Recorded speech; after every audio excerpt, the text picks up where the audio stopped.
Okay, so get this. Yeah, the 5 love languages everybody's always talking about. Yeah, yeah.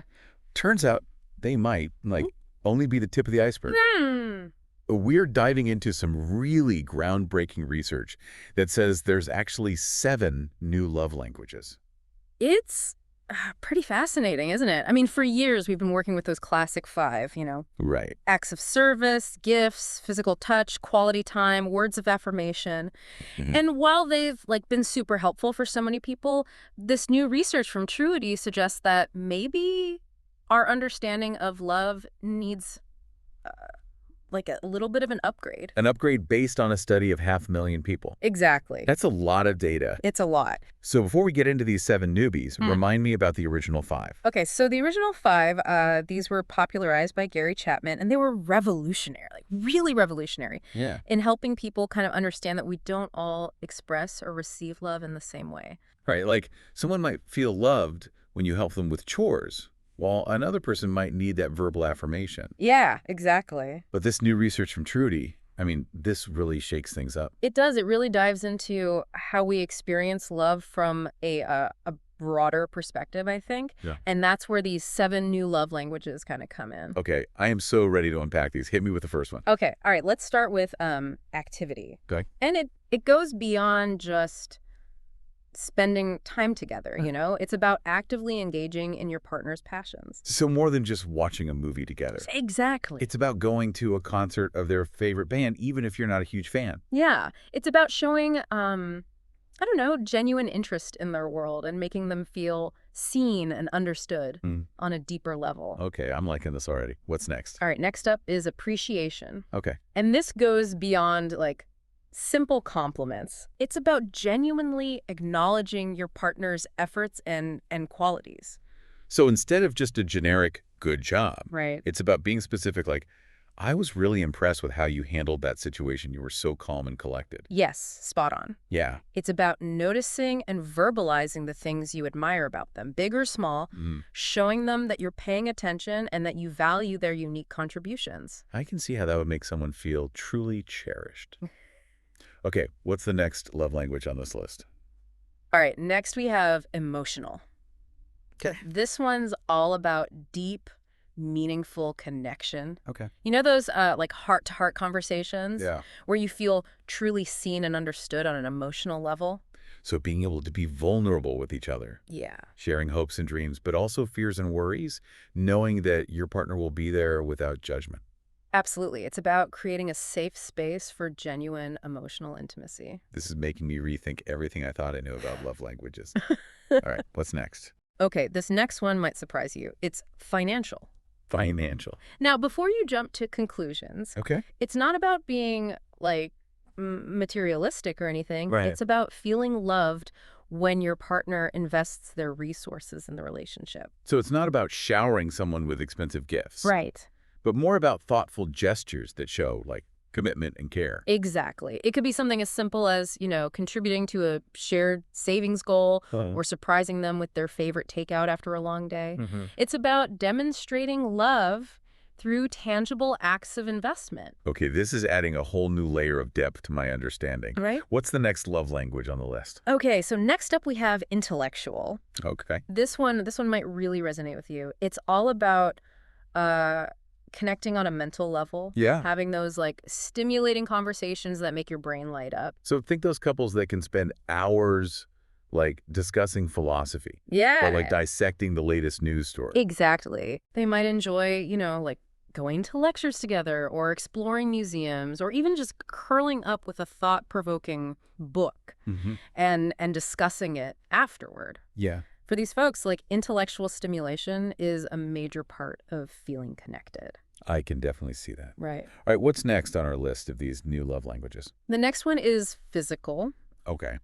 And while this one might, seem kind of straightforward, there's more to it than just the obvious. Right.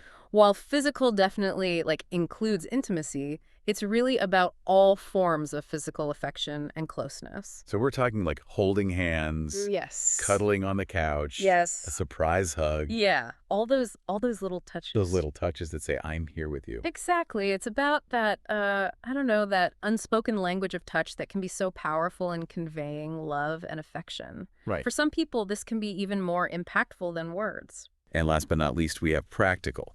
This one sounds kind of like acts of service from the original 5. Right. How is it different? Yeah, you're right. There are definitely some similarities. Okay. But practical is more about anticipating your partner's needs and finding ways to, like, lighten their load without being asked. So like noticing they're stressed about a deadline Great. and offering to pick up dinner. Yeah, or seeing their car needs a wash and taking care of it.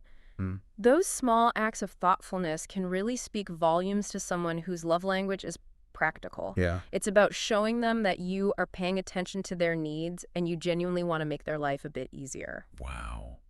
This is so eye-opening. I'm already seeing how understanding these new love languages could, like, completely transform relationships. Yeah, it's powerful stuff. What happens when partners have different love languages? Mm-hmm. Let's say mine is emotional, but my partner's is practical. That's a great question. And it's a very common scenario. Right.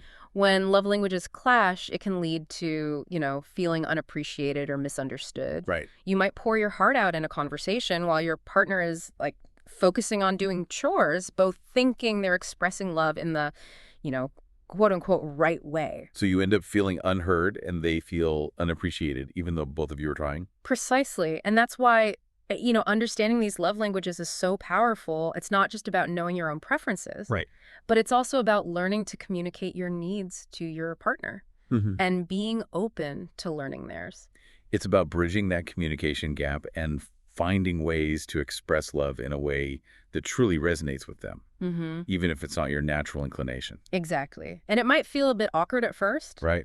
but the payoff can be huge. This is especially important, today when relationship dynamics are becoming so much more diverse. Right. I mean, it makes sense that these new love languages kind of provide a more relevant framework for understanding and navigating those evolving dynamics. So tell me more about the Truity research itself. Okay. What makes this study so significant? Well, first of all, the sheer size of it is remarkable. 500,000 participants. I mean, that gives the findings some serious weight. Yeah. But even more importantly, the study included people from all walks of life. Right. Different ages, genders, sexual orientations, relationship styles. This inclusivity, I think, makes the findings so much more relevant to how people connect today. Yeah, it is amazing to see how this research, reflects the real world, going beyond that kind of like traditional one-size-fits-all approach to love. Right. But I'm curious, how do these new love languages actually play out in, everyday life? Yeah. Can you give me some examples? Yeah, absolutely.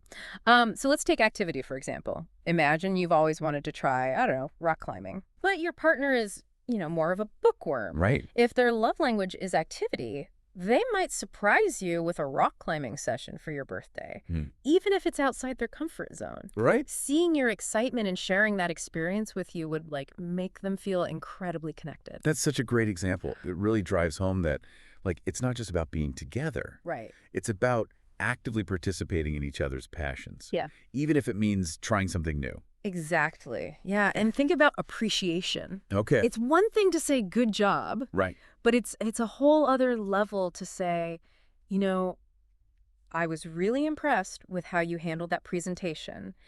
You have a knack for explaining complex ideas in a way that everyone can understand. That really specific, genuine recognition Yes. is what makes someone feel truly seen and valued. Yeah. It shows you're paying attention to those details that, make them unique. Precisely. And when you think about the financial love language, it's not about being extravagant. Right. It's about, the thoughtfulness behind the gesture. So let's say your partner knows you've been saving for a new camera lens. Okay. They might surprise you by contributing to your savings fund. Yeah. That act of investing in your passion would speak volumes to someone whose love language is financial. It really highlights how those tangible acts, whether they're big or small, can really demonstrate that care and commitment. Now, you and I, We both connected with the intellectual love We language. did, yeah. So what are some ways that couples can nurture that connection? It could be as simple as setting aside time each week for like a curiosity conversation. Great. You could each share an interesting article you read or a new concept you learned, Hmm. or maybe you attend a lecture together and discuss it afterward. I think the key is to engage in that thought-provoking dialogue that stimulates both your minds. I love that idea. And it Hmm. emphasizes that importance of respecting different viewpoints, even when you're disagreeing. Yeah. It's about that shared joy of intellectual exploration. Absolutely. Yeah. And with practical, I think about those little acts of service Okay. that make your partner's life a bit easier. Imagine they've had a long day at work. Right. You could anticipate their needs by, I don't know, ordering their favorite takeout and having it ready when they get home. Those little gestures, they speak volumes. They do. It's about demonstrating your love through that, practical support Yeah, without even needing to be asked. exactly. And remember, while we're like highlighting these examples, the beauty of love languages is that they can be expressed in countless ways. Hmm. It all depends on your individual dynamic and preferences as a couple. That's so true. This entire deep dive has been like a fantastic reminder Yeah. that communication and understanding Yeah. are like truly at the heart of, any successful relationship. They really are. And by learning to speak each other's love languages, Mm-hmm. you can create, a much deeper sense of connection, Right. appreciation, and fulfillment in those relationships. So as we wrap up our exploration of these 7 new love languages, I want to leave you with this thought. Okay. What if we approached our relationships with the same curiosity and openness we bring to learning a new language? That's a powerful idea. Yeah. It really encourages us to be lifelong learners when it comes to love. Because the more we understand each other's unique ways of giving and receiving love, Mm-hmm. the stronger and more fulfilling our relationships can be. Beautifully said. So go out there and start speaking the language of love. Yeah. You won't regret it. Thank you for joining us on this deep dive into the fascinating world of love languages. Until next time, keep exploring, keep connecting, and keep loving deeply.